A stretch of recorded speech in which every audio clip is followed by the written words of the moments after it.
I think the honorable thing for our species to do is deny our programming. Stop reproducing. Walk hand in hand into extinction. One last midnight, brothers and sisters opting out of a raw deal. Do not trust any friends or family members. I repeat, do not trust friends.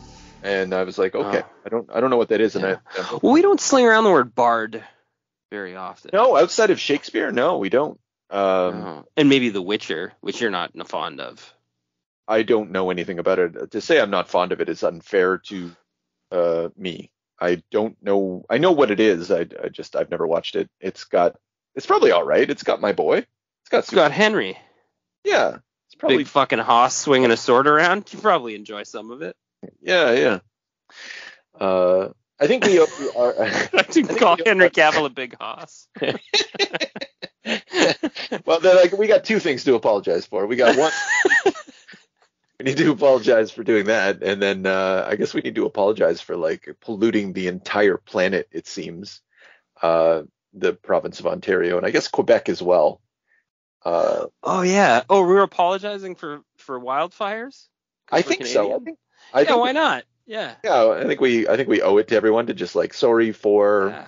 If you listen to the podcast and you have to breathe the poison air from our country and our the thing is I mean, we're just townies, man. There's not a lot of us up here, and it's a big place, and our government's kind of inept, and that's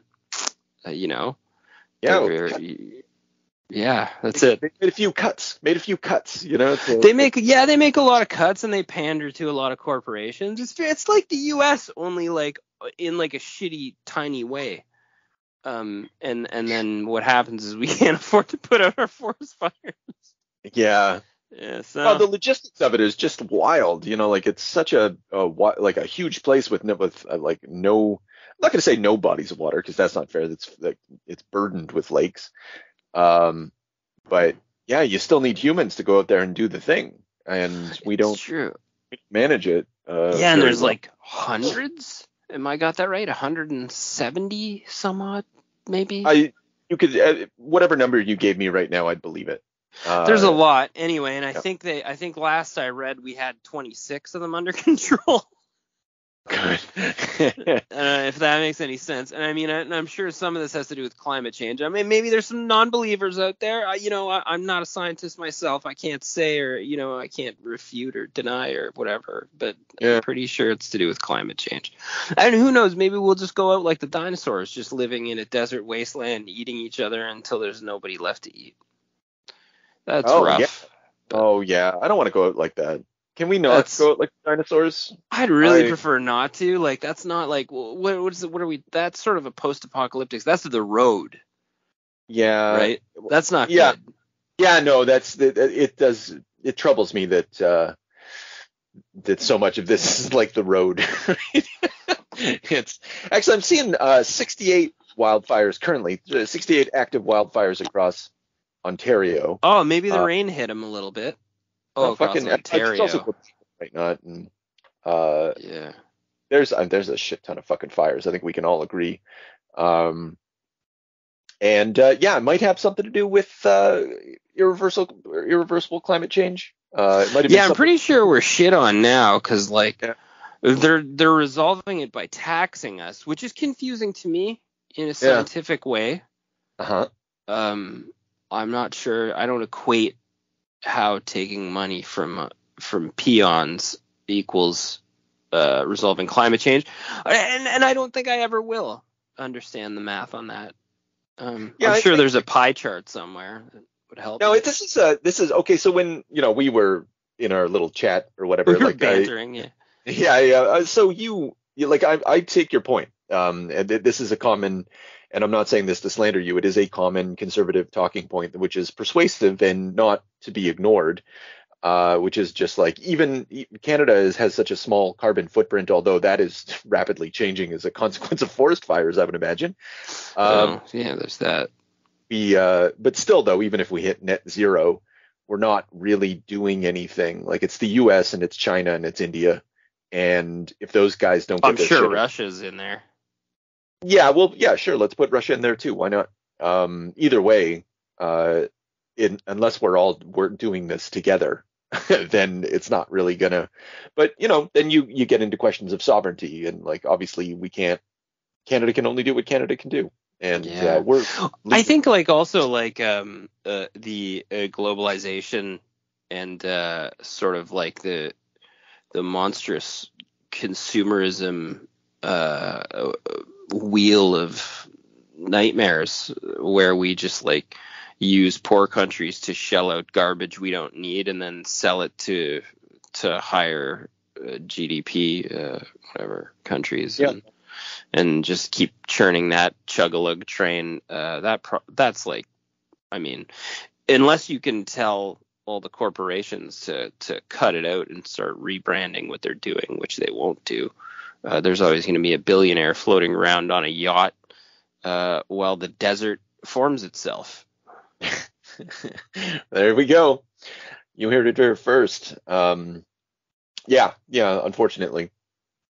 So, but the idea is about the taxation is like theoretically you could pump it into other initiatives. You could, I don't know, pay for the control of forests. And me being, and like I'll take your conservative shot, but it's not a shot. It's a reasonable position to take. Like go. But the big question is like, even if you were the saint, the Lord Jesus Christ himself, the liberal master. Justin Trudeau, are you taking that money and rolling it immediately back into climate?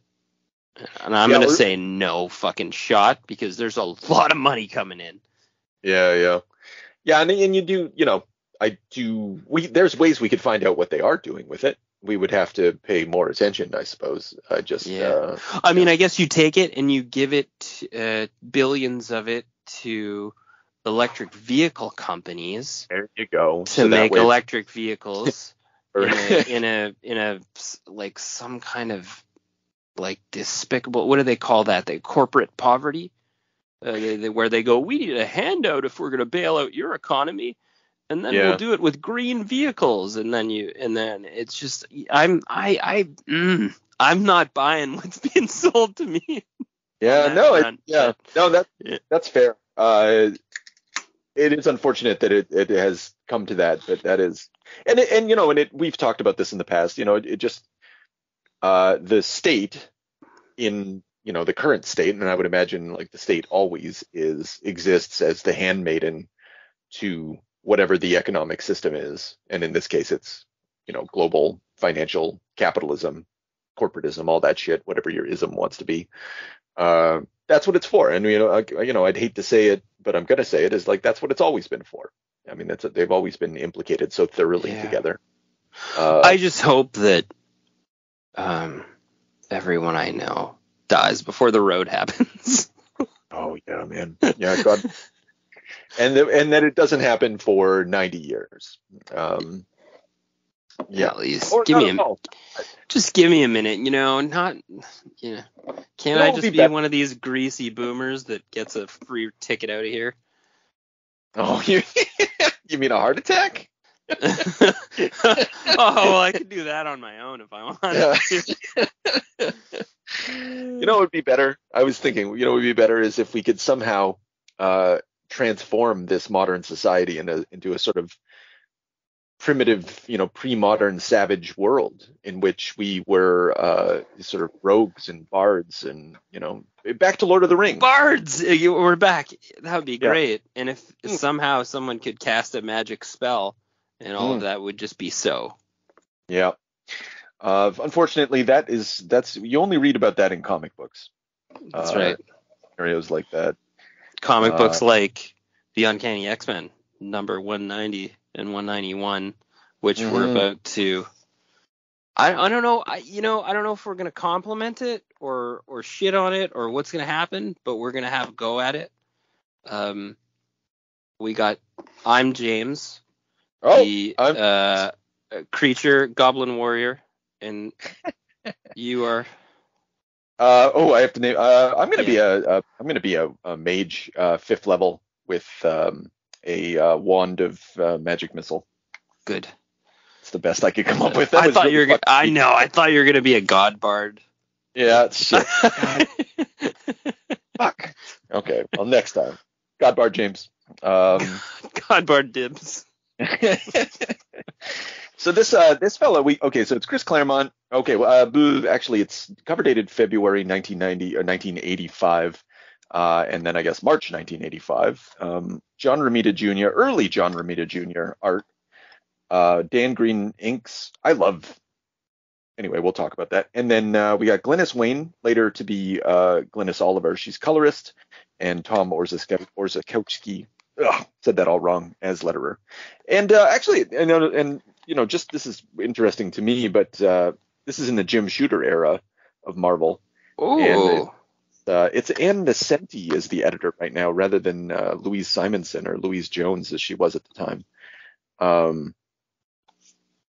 Anyway, I like this era of X-Men quite a bit, and I wonder if it's just because he's got a better editor in the form of Ann Nesenti, and that when Louise Simonson fucking comes in, she just gives in to all of Claremont's worst instincts, and just like doesn't have a handle.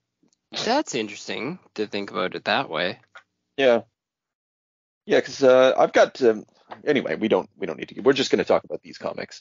Yeah. So, Yeah. So I don't know. This was really cool. I'm gonna go ahead and say that. It was really weird and really. I'm not even gonna hate on Claremont because I liked this a lot. So and I know that I think I gotta give Claremont some slack once in a while. But this is kind of special. It's very condensed. All of his stuff is condensed. Mm-hmm. This was fucking cool. So let our audience members in. What happens here? What's the basic kind of? Well, what's my magician's name? Kulan Gath. What? Kulan Gath? I think so. Yeah, he is I guess a flat out Conan the Barbarian wizard. Yeah. And he cast a spell, and he made the whole planet basically like, I don't know, people's memories are affected and they revert to savage times, and they go back to horse-drawn carriage, sword and shield, and he is basically like an overlord of this. And that's it. Yeah, it's New York. And yeah, he's turned the Morlocks, the mutants who lived under the sewer in New York City, into they're his slaves and his guards. And there are other heroes, like Professor X has been like fucking merged with Caliban in some grotesque fashion. Oh yeah, that's a grotesquerie. Yeah, this is so gross. in a lot of ways, like it's really grotesque in a way that you tend not to see, and is super special for that reason. I think like it's this is a dark tale. I think that's safe to say. And what I was struck by about it is I thought of, because in this one everybody dies, right? Like there's a lot of people are dying left and right. There's grotesqueries happen. There's ultra violence. It's nothing's safe. Everything's strange. And then spoilers. There's a reset at the end. And I thought of Days of Future Past. It is analogous to that same story. But just a different register. Like, instead of it being the post-apocalyptic Terminator world, what if we go to Conan time and have the same sort of effect? I wonder what inspired it.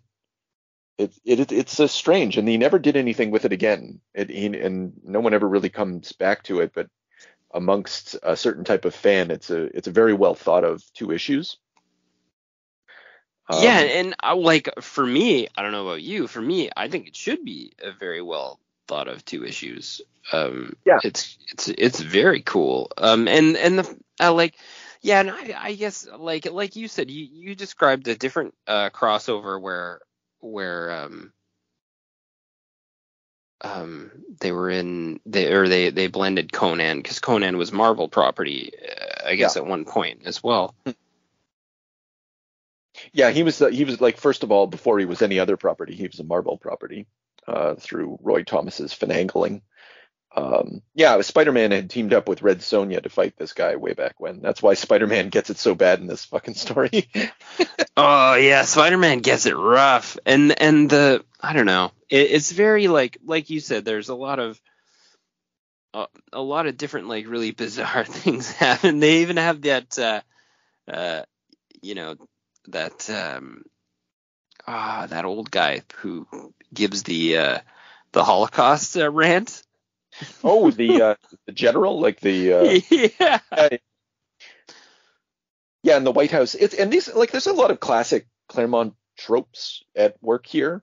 It like that we'll see even as late as 1992 when like in X-Men, like a good X-Men story, for whatever reason, when the stakes are high, you got to go to the White House and you got to see what the White House is up to, and you got to see what Val Cooper's up to, and you got to hear like I like that about, and I've always really liked that about the X-Men. Like the Avengers never do shit like that. Like it's not part of their I don't know, storytelling repertoire. You know, it's not something that needs to happen, but it doesn't make the X-Men more realistic, but it does. I don't know. It also does a little bit. You know, like it puts it in the world. It puts it into politics, at least. Let's say that. Yeah, and it puts it in somewhere where you can kind of like take your own, like get like a stance on it, or at least you could try to imagine like what the world would be like if like actual political work was at play and there were mutants in the playing field. So it gets like an edge that way. Which honestly, like, you know, say what you want about the Marvel movies, but they played that card with Iron Man. They brought in the military, they brought in political aspects. You know, you're not sharing your technology with the military. You know, terrorists could get a hold of this, so on and so forth. They did, you know, and then you pull your curtain down with Civil War. Very good, you know, and it gets the average person more of a grounding to work with. Yeah. No, it's well, and I don't know, like with the way that well, it's Captain America and it's Iron Man, right? Like one's a industrial complex magnate and the other one is a living propaganda item. They're really suited to, actually, yeah, no, now that you've said that, like Captain America comics always involved the White House, but the way that Claremont and then Captain and Iron Man comics were always about international affairs, you know. So I should I don't know, reformulate my statement about the X-Men. It's not that politics didn't exist in other books like Iron Man and Captain America, but I guess it's just the basic trope of like stakes are high, cut to the White House. Is Claremont's go-to move, or maybe have some news reports, and which is a pretty standard thing to do. I guess maybe I'm talking myself out of thinking that there's anything unique about this, but it nonetheless, he does it well. Maybe I'll say that he does it well, and I always appreciate when he does it. Yeah, and I also appreciate Storm and Callisto's bikini pirate fight. Yeah, absolutely great. What do you think about the art in this? We haven't. This is like you were saying. This is early John Romita, and he's restrained in his style. Whether that's because of like mimicry at the time, you know, like where whoever's like, I don't know, but yeah, I like it in that sense though, because I know you've got a little bit of a beef with oh man, I'm pinning you down again, but his style is not for everybody, especially now that he's really sunk into his style. Yeah. Well, you're not pinning me down. I'm on record on how I feel about it. Like his late period style, I think it pulls off some really excellent effects, and then other times it's not for me. And he's really hot and cold for me. Yeah, this was great though, and I think it's due to him restraining that personal style. Yeah. And I think the only thing that, like, obviously it suffers because the coloring is old style, right? Yeah. But I mean, like, if this was put down with computer graphics nowadays, this would be outrageous. Mm. Yeah, I think he's I'm trying to look it up, but my internet out here is pretty bad today. I think he's like doing a John Buscema. Like, he still hasn't embraced his full Kirby, I think, in the way that he would later. Like, does that make any sense Yeah. to you? Yeah. You can kind of see it on the little cavemen faces. Right. Yeah. Right. Well, and I mean, you definitely see it in this story because he's trying to do his best Conan, but like he's drawing X-Men regularly, and it's all very.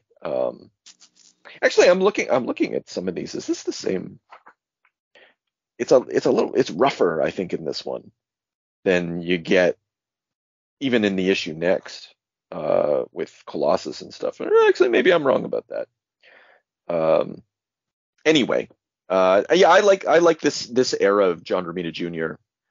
A lot because it is constrained or restrained in it, but is still very effective and still very stylish. And yeah, I don't know when he made the switch. I think he started his mature style, let's say, when he started drawing Daredevil with Ann Nesenti. I seem to recall that's when that sort of thing happened. Right. Yeah. Anyway, in this period, I think it's pretty cool, and it definitely serves this story. Yeah, and I do like the witches or the witch sort of entry at the end. Right. And this the Storm costume design for Storm in this era is very cool. But I like her and Callisto sort of like break out of a government facility. They're about to be interrogated by the CIA, and then they fucking hit the sewers and basically get assistance from the witch to go back and try to affect Kulan Gath's world again that he's got. So this is right in the heart of Manhattan. Yeah. And then that's when Spider-Man gets caught, and I don't know what's going on. They do a lot of off-panel stuff when they're doing grotesqueries in this too. So there's like drained of his blood, or yeah, they they certainly did. They crucify him essentially. First they've got him chained up like a cross, and then later on he's like literally crucified. And he gets a baller, not to jump ahead too much, but he gets like a baller moment, like when he breaks off of a fucking crucifixion. Yeah. It's at like the end so much. Yeah. Spider-Man has like I don't know what it is, like why they give Spider-Man those kind of props, but he just has the capability to have those moments of pure heart, but like where they just give him Hulk strength.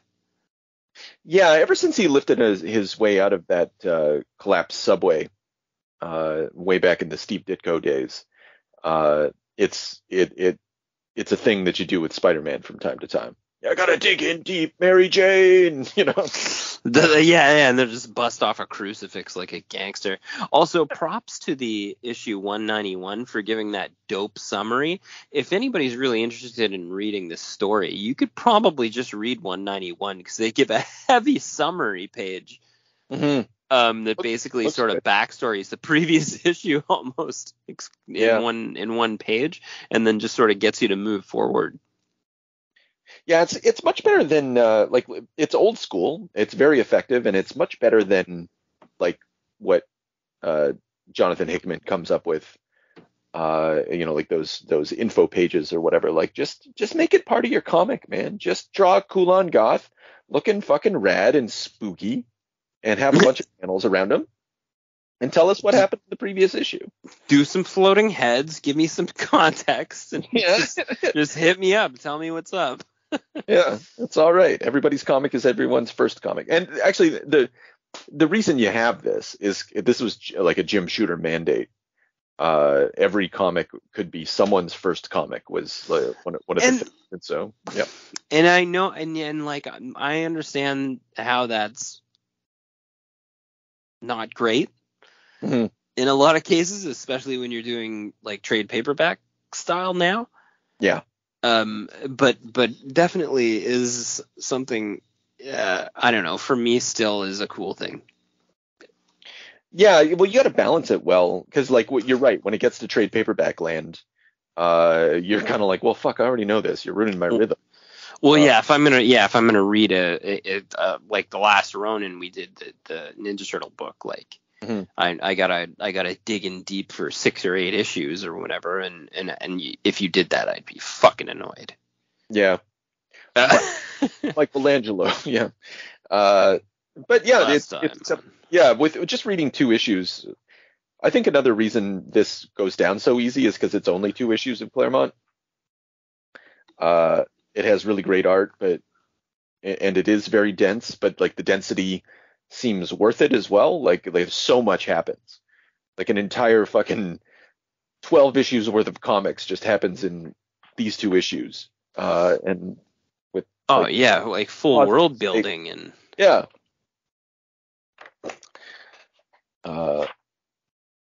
Yeah. And so there's also the Avengers are in this story. Like there's guest stars galore: Spider-Man, the Avengers, other X-Men, New Mutants, Val Cooper. Like it's just and you rolled Captain America. It got the Conan treatment, which is cool. Yeah. What did you think of this version of Cap? Was it I don't know. It was okay. He was a bit muted. They didn't do as much with him as they did for just like sort of an overall general storytelling. Porcelain, you want to go there for a minute? Yeah. The Black Queen.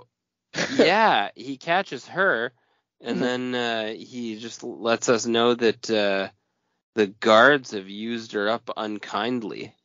Oh yeah, like later on in Sorry, in the second issue. Yeah. Like, I'm to read the subtext that she was brutally raped and beaten by his guards. Yep, I think that's the implication there. And then he casts a spell on her and removes her mouth and turns her into a tentacle critter, makes her arms into like fucking tentacle porn, and then he has her like basically like laid out ass up in his throne for his pleasure, he says. Oh yeah, let's have a little quote. Thou art what suits thee best, a creature of wanton flesh who exists solely to bring me pleasure. So he's having sex with a mouthless octopus arm woman.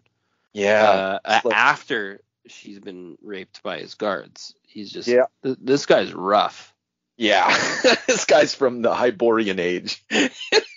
Yeah, this guy doesn't fuck around. He's from Conan World. He's not from X-Men Town. Yeah. And like it kind of puts the lie to what happens later, where it's like it's sort of revealed that Celine had engineered this from the beginning. Actually, I've been pretending this whole time, and you're like, that's commitment, lady. You really committed to this facade, like. Yeah, that's fascinating. Who was the redhead again? I'm looking back. Oh, Phoenix, Rachel Summers. Oh, that's who it was. Yeah, it's a little unclear. So like, so much happens. You could easily, major plot holes will be missed. Characters, you're like, I don't know who that is, but it really doesn't matter. I understand what's happening. A rogue just gets stabbed in the back, like randomly in the midst of a fight. Yeah, and that's how you know shit's real, / not real. What was it? What was the other one? So when he turns Star Fox into one of his minions, and they're fighting at the end, and like it's just revealed that like across the room, Cap watches in horror as the girls succumb to Eros. And I just thought about like it's he's some bad things are going to happen to those girls pretty soon. Succumb. Everybody succumbs in this. All manner of different. I'm not sure what. Succumb. Sunder gets absolutely fucking dummied by Callisto too. Yeah, what's she back, doing? Sorry. Backspin. It's like a backspinning like throat slash. She just puts him down. Oh yeah, I see it there. Yeah, fuck that guy. Yeah, fuck. She's funny too. She's like, sleep well, dear friend. You'll be avenged. Cuts his fucking throat and just moves on. Yeah. Listen, Callisto's from the streets, from the sewers. Yeah, this is what the Ninja Turtles ought to be like. Like Morlocks. Yeah. Actually, there's probably some truth to that. I think there's a missed opportunity to tell, like, obviously it wouldn't be as fun, but there's just and Kulan's got sort of a Thanos kind of vibe, in that he's he's super invincible, he's winning, and then actually no, I guess he gets taken down by Warlock or some shit, the techno-organic virus already. Yeah, that was kind of shit luck though, because he's kind of got he didn't really get taken down by him. He basically kind of just got like surprised because Warlock could still fly. Yeah. It's strange. Oh yeah, that's right. That's when the poetry happens. Like Storm gets turned into, she gets absorbed by the techno-organic virus. Yeah, what the fuck? And Vision and Colossus explode. What do they explode for? It's not clear. I guess Vision phases through him, but that's not really compatible with the techno-organic steel, and boom. Strain is tragically more than either can bear. And then you get a reaction that if we were talking about these two powers in like just like a general nerd way, I would not come to that conclusion. No, but in Kulan Gath's universe, maybe it makes sense. But yeah, like I'm okay with it though. So this is essentially a what if kind of story, or an Elseworlds. I think maybe if it was a DC property, like it's kind of like a parallel universe circumstance, and and it's good. I mean, like you can do your dark shit with something like that. Like that's generally what it's good for. I don't know what my point is other than you can just sorry, that was stupid. You can do your dark shit when it's like these what if stories. Like it's I think maybe here's the point. There's a part of us, because comics can't change, because you'll never have a story in which, like, wouldn't it be fucking cool if the hero like crucified Spider-Man and like Captain America died and he was like, and you can, every once in a while you can scratch that itch. You can have one of these tales where good doesn't actually win, or it comes so close to losing in a way that comics can't do generally, like serialized superhero comics. Right. And it's a little release valve for probably the writer and definitely for the artist, and like that's why this shit gets, like, Days of Future Past has a lot more heft behind it. But yeah, like I said, among certain fans, this is well thought of, and it's got to be it. Like you get to see some shit that you don't normally get to see. Yeah, and it's very cool that way. But and then, like you say too, a lot of it, there's a few like nonsensical moments too, like when Storm gets absorbed by Warlock, and then Warlock infects Selene, and then Doctor Strange appears out of nowhere, and I don't know what happened. Yeah, well, when Doctor Strange shows up, you're good. He's I'm glad he's there yeah. And then he like resets it, the whole thing. Yeah, just like that. Boom. Done. The stakes are off, and then the stakes are reset because we're in Uncanny X-Men, so let's just drop Nimrod on us. Yeah. Apparently this is his first appearance. And really? Yeah. Yeah, I think so. I don't know that he existed prior to this issue, so I'm going to say that. And so actually, that solidifies the connection in my mind between this story and Days of Future Past. Like it's somehow connected in a way that, or at least in a way maybe even that Claremont recognize, although I suspect that he did, because he's not a stupid writer. I mean, he's a foolish man who devoted his life to ridiculousness and perversity. But I don't think he's stupid for that reason, you know? Like, he did some good work. Yeah. Yeah, he gave me, like, sometimes, like, I'm gonna think about that tentacle arm woman for a long time now. Oh, actually, okay. So there are websites devoted to Claremont's perversity within the X-Men, you know, like his various tropes, like mind control. I think the website's called Mind Control Central or something like that. And oh no, yeah, it's exactly what you think. Like, it's all the good girls who turned bad in the X-Men due to possession and psychic warfare and shit like that. And that time that basically Jean Grey turns into, like, gets the Selene treatment.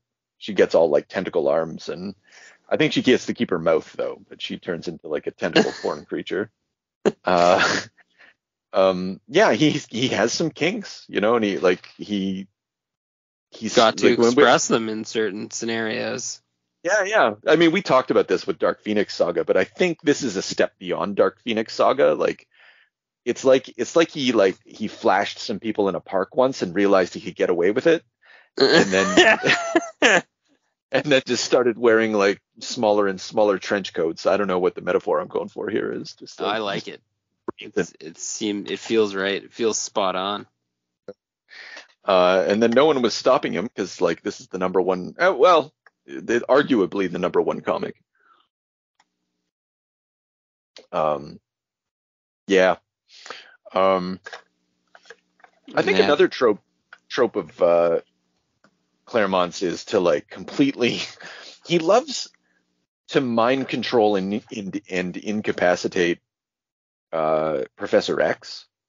I don't know. Maybe he hasn't actually done it a lot, but I can think of at least one story, probably two at least, where it's the same sort of circumstance, like where Professor X turns into, like, a slave to and is sort of turned against his X-Men.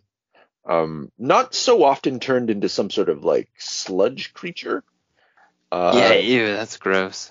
Yeah. Like, that cover really tells you everything you need to know of issue 190, where scream, Xavier. He's like, oh, he just looks shocked, and, like, Caliban looks shocked. Like, God, that's awful. I don't think they spent enough time, like, going inside Professor X's reaction to this absolute, like, body horror scenario.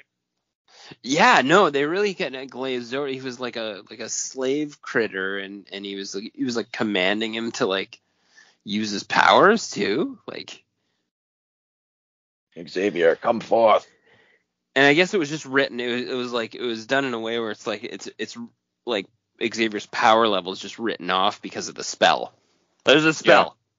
Yeah. There's a spell. So under normal circumstances, he'd be at least as powerful as me, but since he's got the spell on him, he's fucked.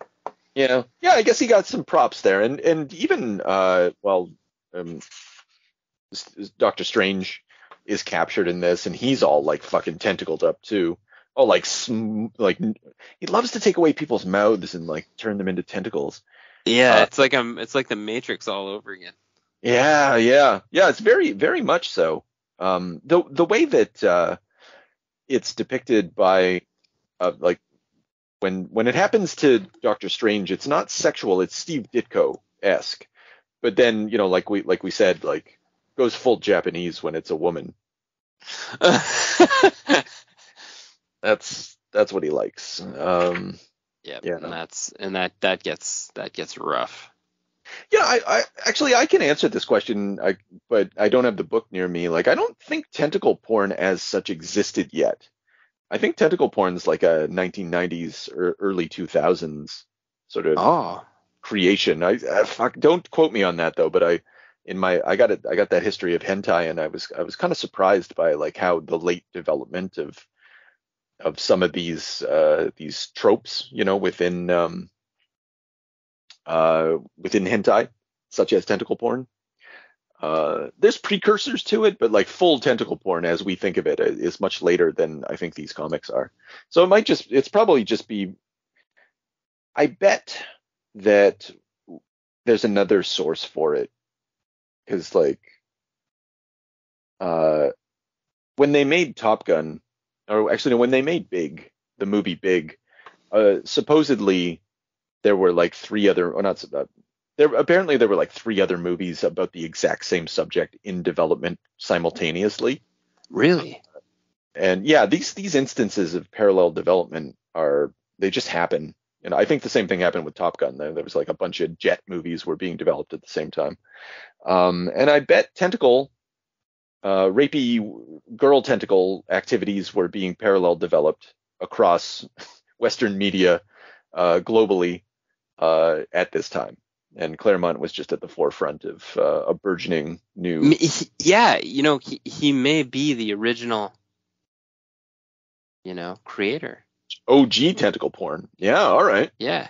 I think I'm gonna say Claremont invented tentacle porn. Oh, he definitely invented like hot tentacle chicks. I'm gonna go that far. Yeah, well, it's definitely like it's implied that though, because he's like, yeah, you're here for my pleasure. Yeah, so you're right. We just don't get to see the porn part. No, we just have to like live it in our minds, I guess. Yeah, which that's fine. It's all about what you don't see, right? That's fine. Yeah, like my guards used you up. Ugh. Yeah. What? You're just gonna drop that line in the middle of a comic? But not just that, and then afterwards he's like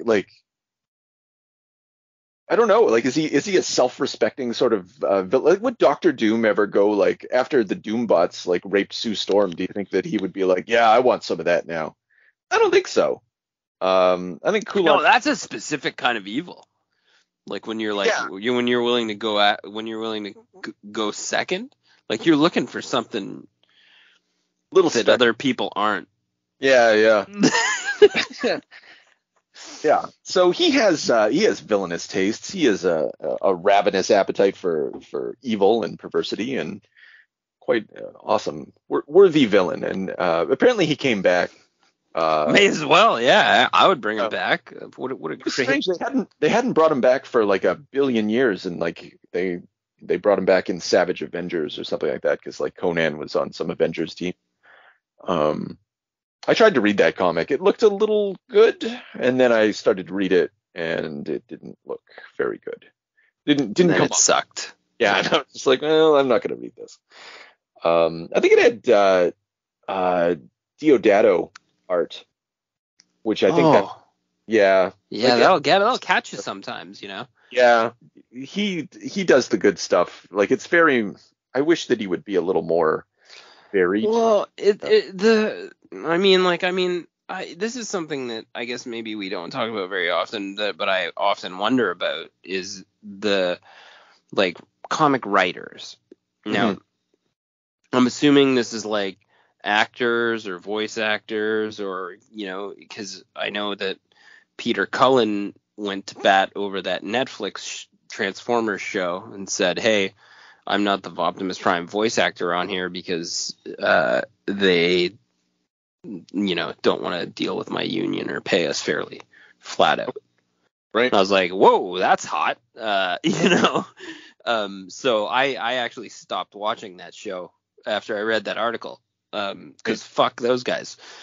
But I often wonder about like comics is such a big machine, like just the machine of industry needs to churn fucking comics and Marvel is such a big property now with the movies and so on and so forth. And it often makes me wonder, like, do I get this half-assery because just for cost, or will you hire one guy, like Hickman or whatever to do something or to template something, and then you just hire a bunch of fucking Goombas to write shit.